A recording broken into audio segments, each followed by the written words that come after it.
Assalamualaikum warahmatullahi wabarakatuh. Waalaikumsalam warahmatullahi wabarakatuh.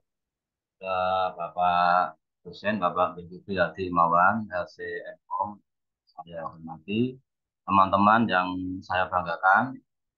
Alhamdulillah pada kesempatan pagi hari ini kita bisa bertatap muka walaupun lewat virtual, tapi tidak mengurangi pertemuan kita untuk bersama-sama mengkaji atau telabul ilmi pada pagi hari ini. Salawat dan salam semoga terlalu tercurahkan kepada junjungan kita Nabi Abu Muhammad Shallallahu Alaihi Wasallam serta keluarga dan sahabat-sahabatnya. Allahumma amin. Selanjutnya pada pagi hari ini akan eh, saya sampaikan terkait dengan ketugasan saya untuk menyampaikan PPT atau PowerPoint tentang sejarah peradaban dan dinamika sosial intelektual Islam periode Daulah Umayyah.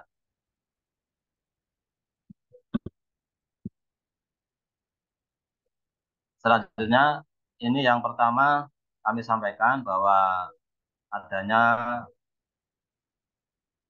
Daulah Umayyah ini menurut walaupun bacanya belum detail, tapi dapat kami simpulkan bahwa Daulah Umayyah itu berkuasa kurang lebih selama 90 tahun. Sebelumnya itu masa Khulafaur Rasyidin berkuasa selama 30 tahun. Hal ini juga telah disampaikan dari Rasulullah SAW terkait dengan adanya perpindahan atau sistem pemerintahan setelah setelah apa itu kerajaan berubah menjadi daulah atau republik,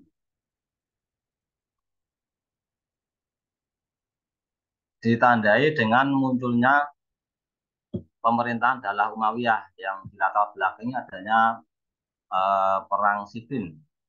Itu di situ diadakan atau di adanya musyawarah, adanya apa itu eh, musyawarah atau kesepakatan antara Hasan bin Ali dengan Muawiyah. Intinya Hasan menyerahkan kepemerintahan pada ini Muawiyah bin Abi Sufyan. Semenjak itu ditandai dengan adanya apa berakhirnya perang Siffin itu berdiri dinasti Umayyah. Berakhir perang Siffin bersatu umat Islam oleh Hasan bin Ali bin Abi Thalib. Berdirinya Daulah Umayyah, pendirinya Muawiyah bin Abi Sufyan. Hal ini telah disampaikan oleh sabda Rasulullah SAW. Sesungguhnya anakku ini ada pemimpin atau sayyid. Semoga Allah menjadikannya pendamai di antara dua kelompok besar Islam. Itu adalah dua kelompok Hasan atau Hasan mengikut sahabat Ali dan pengikut Muawiyah. Allah juga telah bersabda bahwa kepemimpinan setelahku adalah 30 tahun. Kemudian berlanjut dengan kerajaan. Juga sabdanya tidaklah berganti siang dan malam hingga masalah umat ini eh, apa masalah umat ini akan berpusat kepada diri Muawiyah. Selanjutnya Amirul Mukminin Muawiyah bin Abi Sufyan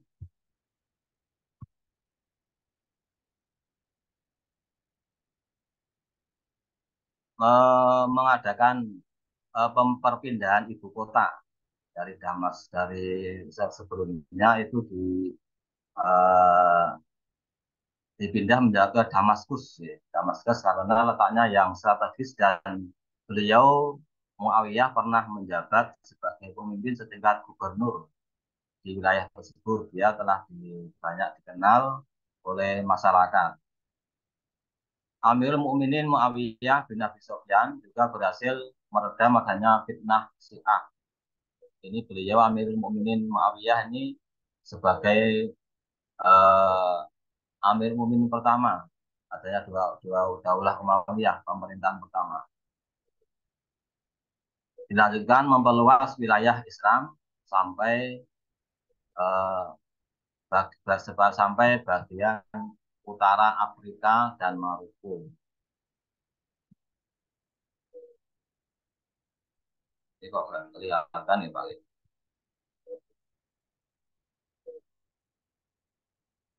Periode yang kedua, periode Amir Mukminin Muawiyah bin masih periode pertama gitu. Periode Amir Mukminin Muawiyah bin Abi Sofyan, selain perubahan sistem kekuasaan Islam, juga adanya perubahan bidang sosial, politik, keagamaan, intelektual, dan peradaban. Lalu dilanjutkan setelah periode Muawiyah bin Abi Sofyan, dilanjutkan pemerintahan Yazid bin Muawiyah bin Abi Sofyan. Di sini sesuai yang kami tulis dari buku Bapak dosen itu Yazid bin Muawiyah bin Abi Sofyan itu memimpin Daulah Muawiyah selama kurang lebih 3 tahun. Tapi di situ banyak fitnah, masuk fitnah Karbala, termasuk juga penerangan kota Mekah.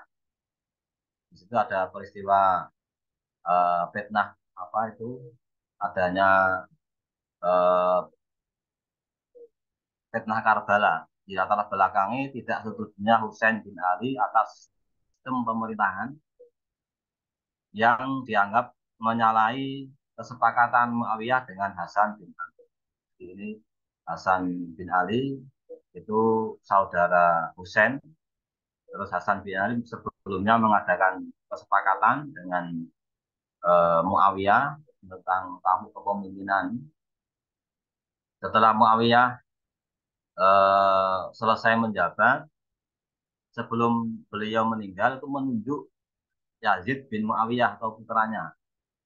Nah ini dianggap uh, oleh Husain, saudara Hasan, cucu Rasulullah itu dianggap menyalahi sistem pemerintahan sebelum Daulah Umayyah yang dulunya itu berdasarkan musyawarah oleh para pemimpin dan masuk di masa Khulafaur Rasyidin itu penentuan pemimpin diadakan dengan musyawarah.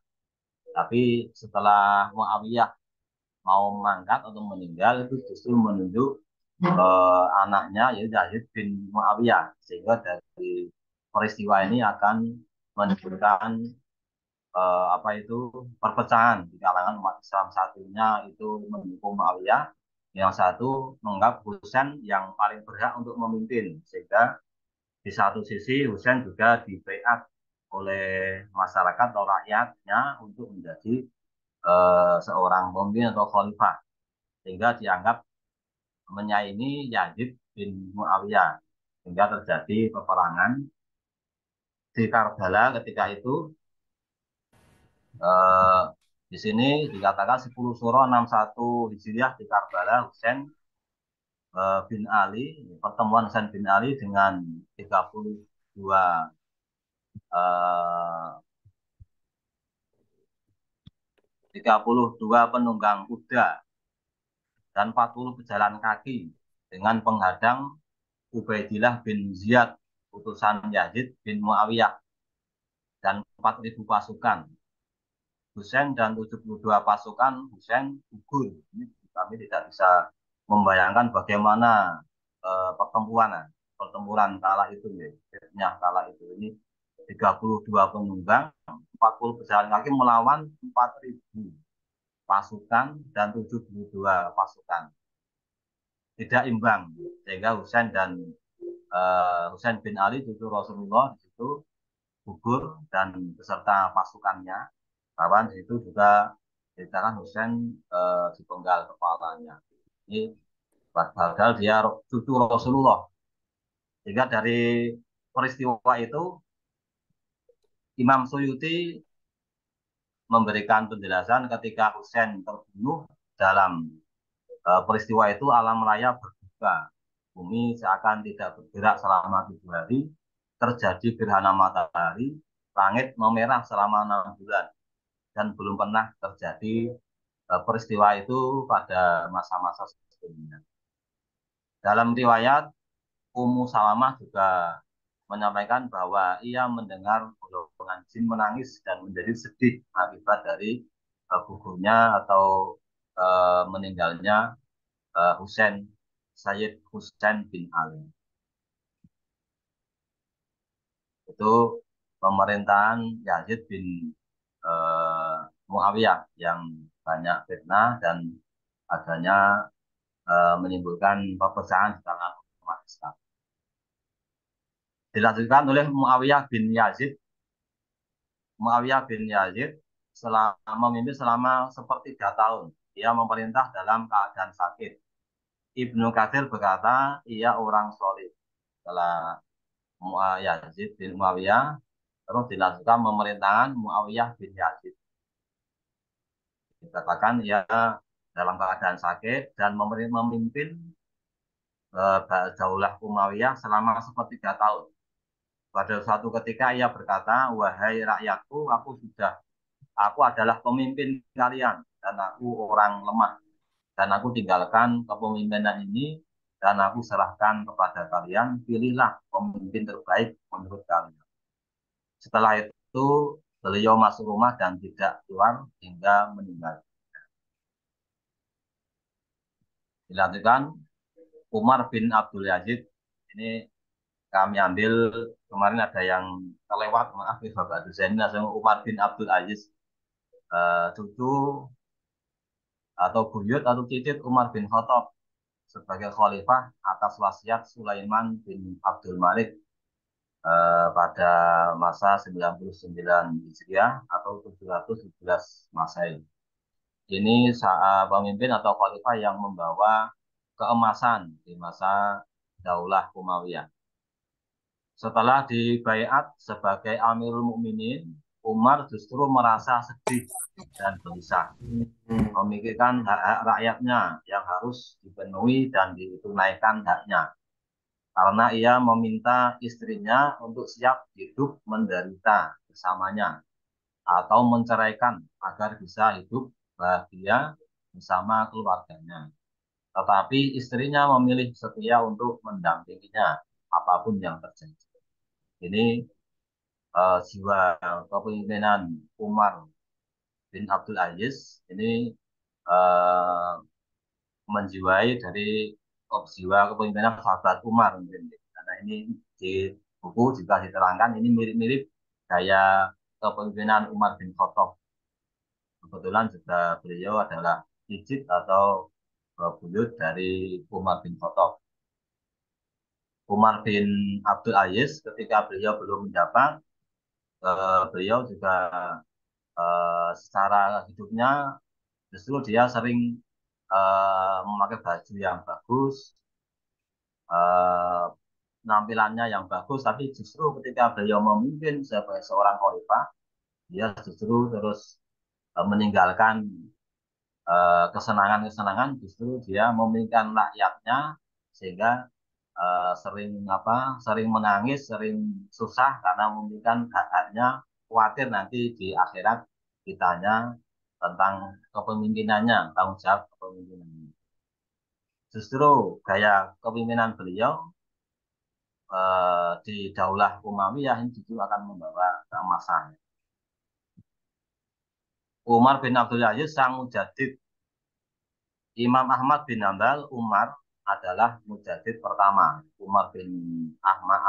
Imam Ahmad bin Hambal menyampaikan bahwa Umar bin Abdul Aziz adalah mujadid pertama yang diutus Allah Subhanahu wa taala pada abad 100 tahun pertama. Beliau terkenal adil dan bijak, zuhud dan bermusyawarah dengan ulama-ulama sebelum mengambil keputusan. Bahkan kambing dan singa bisa hidup berdampingan ketika beliau memimpin.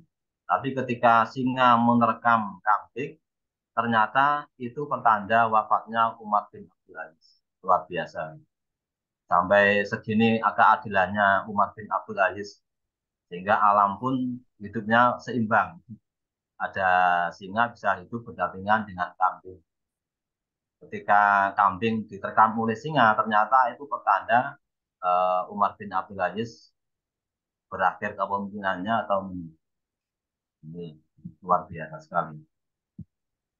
Umar bin Abdul Aziz membangun peradaban. Ya. Yang pertama memajukan pendidikan, yang kedua tadwinus sunnah atau pembukuan hadis, yang ketiga memajukan ekonomi, yang keempat menegakkan hukum dan peradilan.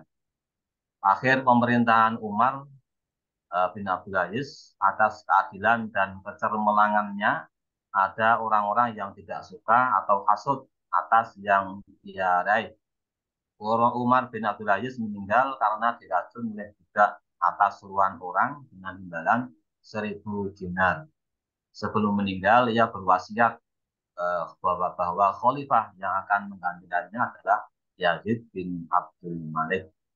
Putra bin Abdul Malik yang ketika itu masih kecil, sehingga Umar bin Abdul Aziz itu mendapat wasiat oleh Sulaiman untuk melanjutkan kepemimpinannya karena putra Abdul Malik masih kecil.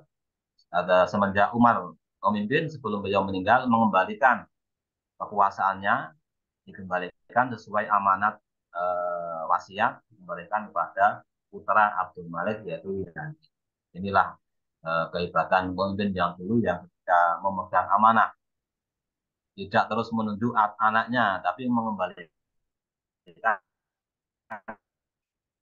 pada hanya yang mengamanat. Pemimpin sepasca kepemimpinan Umar bin Abdul Aziz yaitu Yazid bin Abdul Malik ini bertahan, tidak bertahan dan tidak ada perubahan. Jadi bertahan melanjutkan kepemimpinan Umar bin Abdul Aziz. Bertahan untuk kondisinya atau keadaannya bisa terstabil ya, tapi tidak ada perubahan yang besar. Terus dilanjutkan oleh Hisam bin Abdul Malik. Beliau terkenal pemimpin yang santun, pemaaf, cerdas. Di masanya banyak pemberontakan juga, tapi mampu mengembalikan stabilitas ekonomi yang semakin melemah. Beliau memimpin kurang lebih 19 tahun. Terus dilanjutkan oleh Al-Walid bin Yazid yang terkenal fasik, sering mabuk. Al-Walid bin Yazid. Terus dilanjutkan lagi Yazid III bin Abdul bin Al-Walid. Banyak fitnah, tidak sampai setahun memimpin. Saya sampaikan secara singkat. Terus yang dilanjutnya adalah Ibrahim bin Al-Walid, saudara Yazid III. Dilengsarkan oleh Marwan bin Hakam. Ia menyebut Ibrahim sebagai anakis. Ini Ibrahim bin Al-Walid, saudara Yazid III. Ini memimpin kurang lebih 70 hari. Karena beliau Ibrahim ini terkenal nakis. Nakis itu sering mengambil atau mengurangi gaji pegawainya, sehingga oleh Marwan bin Hakam disebut nakis, sering mengurangi gaji atau memotong gaji anak buahnya. Dilanjutkan Marwan Al-Himar bin Muhammad. Al-Himar karena tidak mampu mengurus pemerintahan, disebut Al-Himar. Banyak pemberontakan, terlena, gemerlap dunia, dan jabatan kekuasaan. Terjadi konflik internal keluarga. Adanya pergerakan Abbasiyah yang semakin membesar. Ini semakin pertanda akan keruntuhannya Daulah Umayyah. Itu setelah Umar bin Abdul Aziz ini semakin melemah pemerintahan-pemerintahan. Adanya peperangan antara Marwan II dan As-Safiyah selama 21 hari menandai era baru berdirinya Daulah Abbasiyah di Baghdad tahun 132 atau 750 Masehi. Daulah Umayyah memimpin selama 9 ini diakhiri oleh pemerintahan Marwan Al-Himar. Terus adanya peperangan dan eh, Daulah Umayyah diusir sampai ke Mekah, sebagian pemimpinnya dibunuh sana terus dijajah Daulah Abbasiyah. Sini Daulah Umayyah memimpin selama kurang lebih 9 tahun. Kemajuan yang diperoleh masa Bani Umayyah. Pertama, membangun pos-pos serta menyediakan kelengkapan peralatannya. Yang kedua, membangun jalan raya. Yang ketiga, mencetak mata uang dinar, emas, dan dirham perak semasa daulah atau pemimpin Abdul Malik. Yang keempat, membangun panti asuhan. Yang lima, membangun gedung pemerintahan. Enam, membangun Masjid Umawi Damaskus. Renovasi Masjid Nabawi masa pemerintahan Al-Walid bin Abdul Malik yang terkenal sebagai bapak pembangunan atau menggantis daulah Umayyah. Yang tujuh, membangun rumah sakit. Yang delapan, membangun sekolah studi kedokteran. Sebab-sebab kemunduran Bani Umayyah. Khalifah memiliki kekuasaan yang absolut. Khalifah tidak mengenal kompromi. Menentang khalifah berarti mati. Contohnya adalah peristiwa pembunuhan Husain dan para pengikutnya di Karbala yang dilakukan oleh Yazid bin Muawiyah. Yang penyebab selanjutnya adalah gaya hidup mewah para khalifah, kebiasaan pesta dan berfoya-foya di kalangan istana. Khalifah Abdul Malik bin Marwan terkenal saling berfoya-foya. Tidak adanya ketentuan yang tegas mengenai sistem pengangkatan khalifah, sehingga sering terjadi konflik keluarga. Banyaknya gerakan pemberontakan selama masa-masa pertengahan hingga akhir pemerintahan Bani Umayyah. Di antaranya ada kelompok yang tidak kelompok Khawarij dan Syiah diakibatkan oleh terjadinya di latar belakang oleh tidak setujunya kesepakatan antara Hasan bin Ali dengan Muawiyah. Terus terjadinya lagi faktor yang paling utama adalah adanya peristiwa Karbala, sehingga semakin banyak pemberontakan yang melawan pemerintah Bani Umayyah. Pertentangan antara Arab Utara atau Arab Mudoriyah dan Arab Selatan, Arab Umayyah. Banyaknya tokoh agama yang kecewa dengan kebijaksanaan para penguasa Bani Umayyah. Terus Orang nangkap dinamika kucing sosial dan Islam periode Daulah Umayyah. Era transmisi sahabat dan tabi'in. Mengembangkan ijtihad ketika menemukan permasalahan yang tidak ada dalil atau nas Al-Quran ataupun Sunnah. Maaf Bapak, ini suara saya masih terdengar ya Pak? Masih, hanya Pak Sakir Terdengar masuk. jelas, Pak terdengar Sakir jelas. tutup dulu Pak Sakir.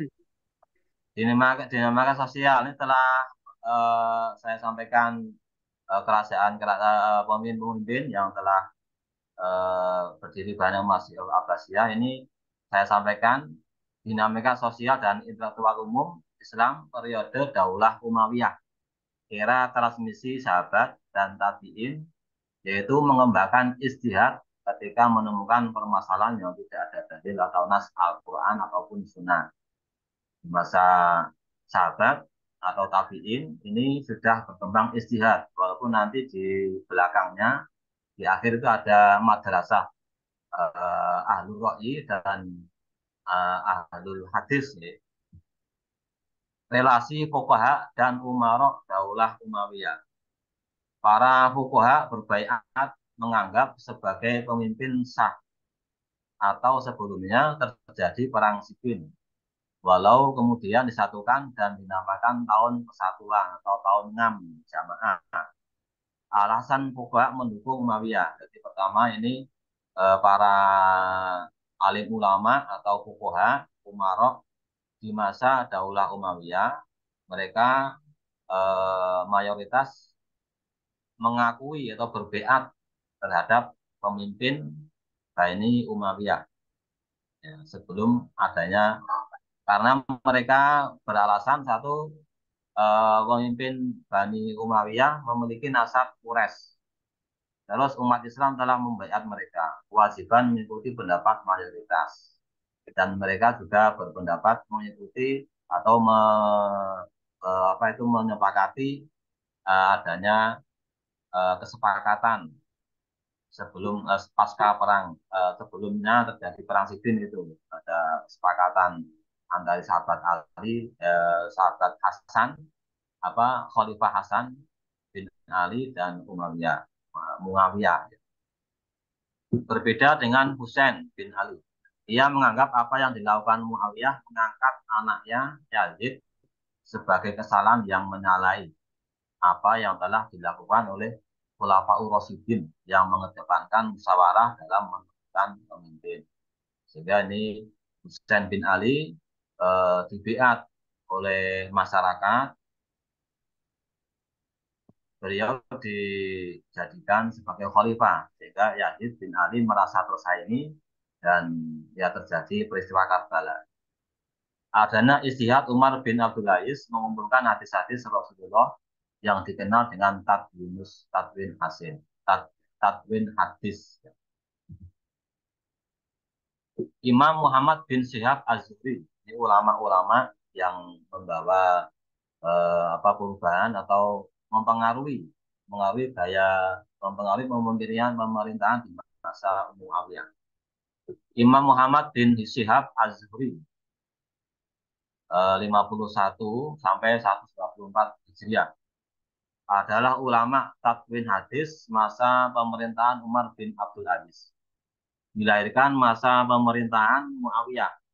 Masa kecil waktu beliau masih kecil 80 hari, dalam waktu 80 hari mampu menghafalkan Al-Quran.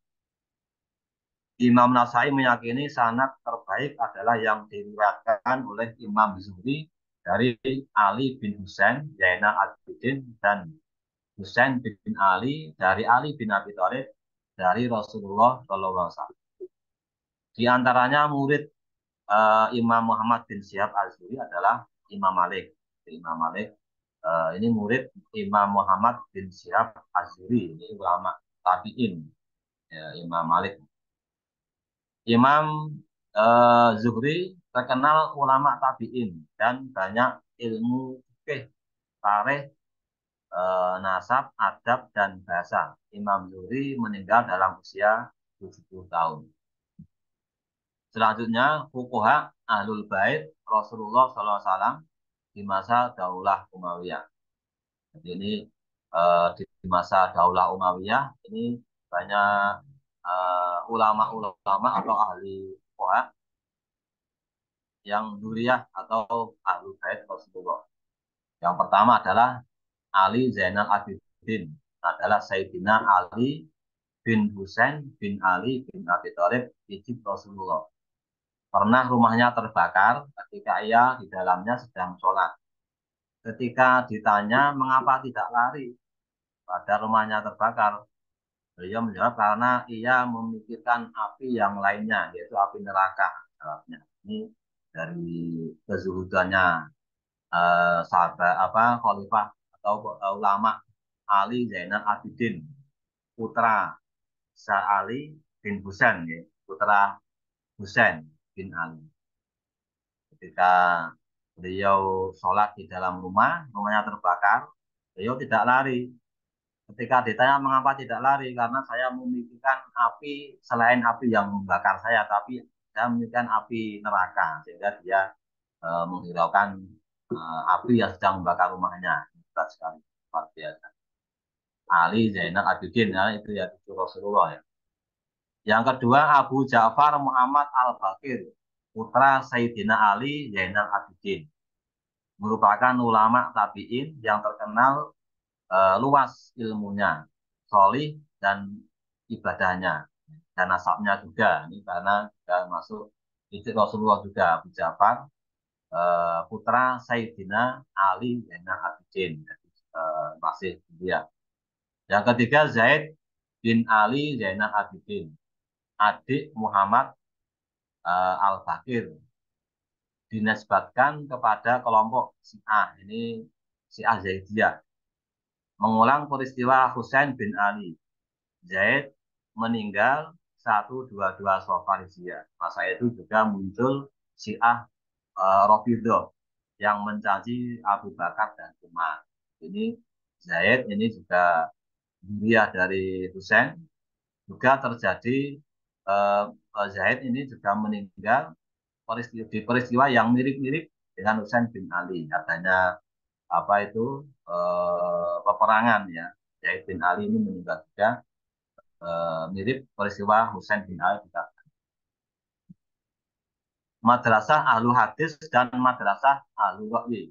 Ini pemerintah di masa Muawiyah ini adanya eh, pemerintah adanya dua poros besar yang memahami hadis-hadis dengan ahlu ra'yi dan memahami dengan teks. Ahlul hadis adalah di sini ahlul hadis itu memahami pemahaman dengan berdasarkan teks hadis atau nas-nas. Sementara ahlul ra'yi dengan logika atau pengembangan pemahaman. Pemerintahan Daulah Umayyah melahirkan dua poros besar. Yang pertama madrasah ahlul hadis, yaitu di Madinah, berpegang pada nas-nas Al-Quran dan hadis. Yang kedua, madrasah Al-Ra'i berpusat di Irak. Kajian pendekatan istihad, qiyas terhadap nas-nas Al-Quran atau hadis, atau melakukan terobosan hukum terhadap masalah yang belum pernah terjadi untuk mengetahui hukum suatu masalah. Al-Ra'i diawali semasa Khalifah Umar bin Khattab. Ketika beliau mengutus Abdullah bin Mas'ud juga dipengaruhi oleh pemikiran Ali bin Abi Thalib. Karena ini ahlul wahyi itu di luar Madinah, sehingga masyarakat kondisinya berbeda, sehingga di situ menemukan masalah-masalah yang belum pernah ada dan di situ dituntut untuk segera diputuskan atau untuk membuat solusi, sehingga di situ diharuskan untuk istihad dan dikenal dengan ahli wahyi. Munculnya pendekatan logika atau ra'yi disebabkan kondisi sosial masyarakat Kufah yang berbeda dengan di Madinah. Faktor selanjutnya adalah tidak banyaknya sahabat di Irak.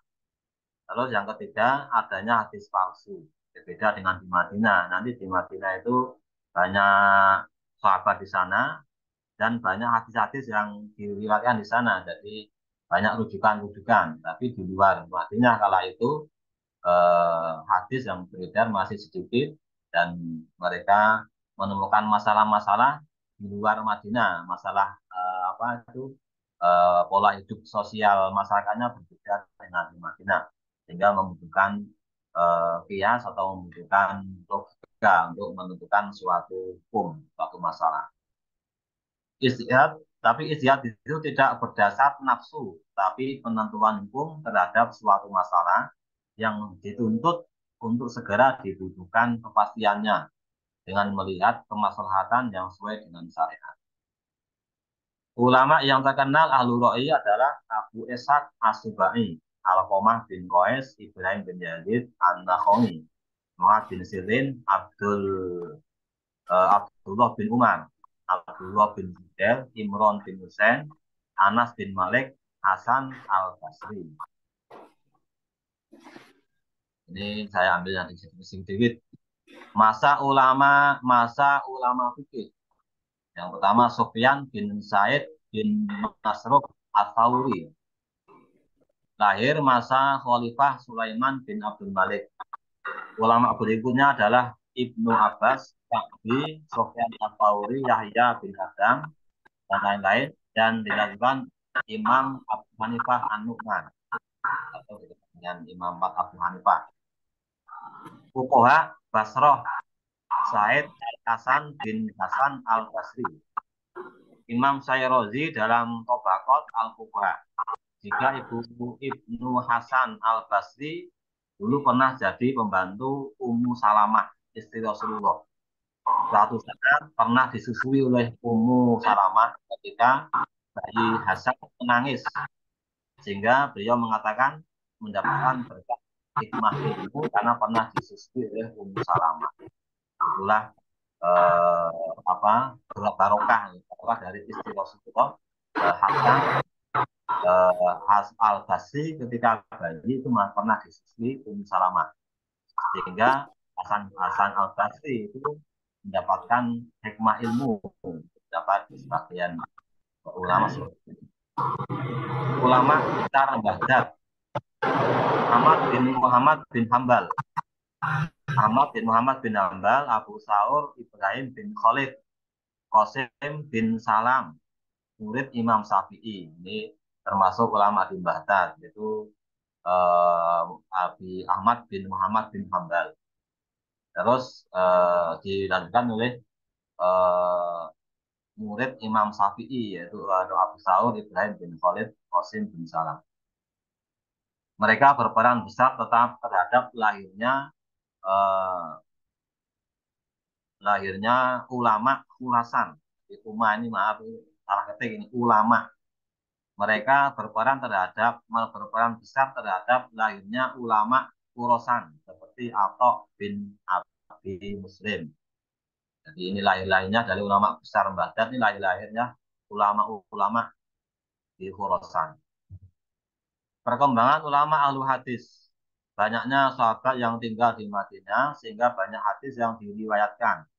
Kondisi masyarakat Madinah yang tidak banyak fitnah, munculnya khawarij, Syiah Zindiqah, sehingga pemikiran berdasarkan nas-nas Al-Quran dan hadis lebih mudah bagi ulama-ulama di Madinah.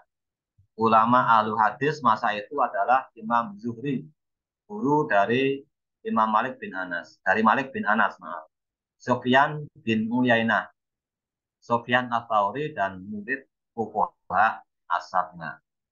Dan masa berikutnya adalah dilanjutkan Imam Syafi'i, Abu Abdillah Muhammad bin Idris bin Utsman bin Syafi'i bin Sa'ib bin Ubaid bin Abdul Yazid bin Hisam bin Hasim bin Muthalib bin Abdul Manaf al-Quraisy al-Matlabi 150 sampai 204 Hijriah.